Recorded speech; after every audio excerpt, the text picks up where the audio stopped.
वफाकी वज़ीर मनसूबा बंदी एहसन इकबाल ने पीटीआई को मुल्क की मौशी बदहाली का जिम्मेदार करार दे दिया। कहा, पीटीआई हुकूमत ने पाकिस्तान को डिफ़ॉल्ट के दहाने पर ला खड़ा किया था।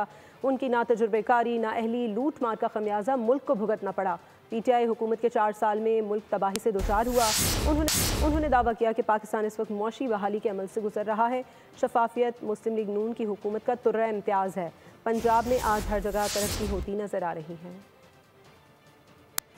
तो एक ऐसा शख्स जो एक यूनियन काउंसिल चलाने का भी तजुर्बा नहीं रखता था, अगर उसे ये तवक्को रखी जाती कि वो पाकिस्तान को किसी मंजिल पे पहुंचा देगा, तो जिस किसी ने उसको ये सोच के वोट दिया, मैं समझता हूं कि उसके दिमाग का मुआयना कराना चाहिए। 4 सालों में पाकिस्तान में सवाए नफ़रत के, सवाए झूठे मुकदमे बनाने के, सवाए गाली गलोच करने के, सवाए सबको चोर डाकू बनाने के, उस शख्स ने कोई एक धेले का काम नहीं किया। आज आप पंजाब के किसी इलाके में चले जाएं, आपको हर तरफ तरक्की के मंसूबे नज़र आते हैं। आपको हर तरफ बुलडोज़र और मशीनें चलती हुई नज़र आती हैं।